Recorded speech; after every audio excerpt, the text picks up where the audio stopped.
What's your view of the state's John Doe process, and do you think that needs to be reformed in any way? Yeah, there is a crisis in confidence. It seems evident that many people, and on Sunday my opponent agreed that too many people are not confident in the nature of the process. It works well when you're investigating a drug conspiracy or a murder or a missing person. Those things, it can be an effective tool. The problem is when it's used to investigate political problems, it gets political, and then people lose confidence.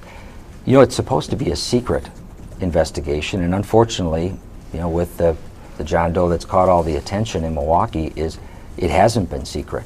So that has caused leaks, and that has contributed to the lack of confidence, and it contributed to the view that some have that it's a witch hunt. Do you think it is? You know, I don't know any more than anybody else reading the newspaper and learning more. I am concerned that you've had judges who have looked at some of the work product and said you don't have probable cause of a crime, and yet it continues on.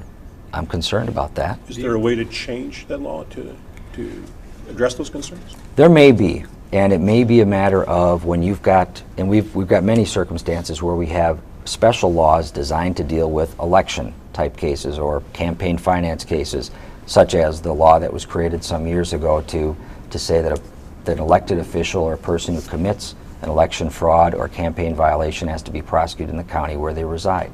So we could certainly also create a law that addresses John Doe proceedings or investigations when you're doing a political type investigation, and put some additional checks and balances in, so you don't have a local DA with so much unfettered power. So let's be specific here. Do you believe that John Chisholm, as DA, has misused the John Doe process in pursuing these John Doe 1 and John Doe 2? I don't know any more than But other individuals who read. You're a DA. You've actually had John Doe cases, I assume, right?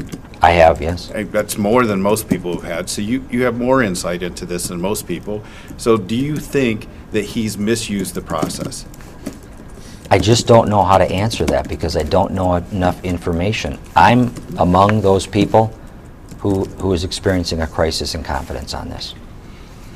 You know John Chisholm, though, and I'm wondering, based on your experience with him, do you have any reason to believe that he would politicize a John Doe investigation?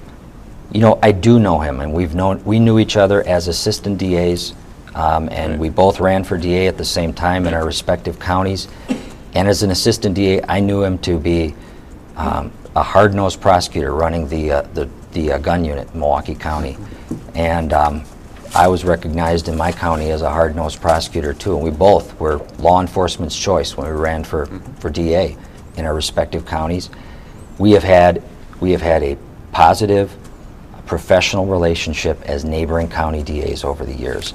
We have not engaged in any discussions at all about what's happening with the John Doe proceedings. I don't know what's motivating him. I don't have any information about that. I just don't know. On John Doe proceedings in general, do you think that the gag rules infringe the target's free speech rights under the First Amendment? I'm concerned about that, yeah.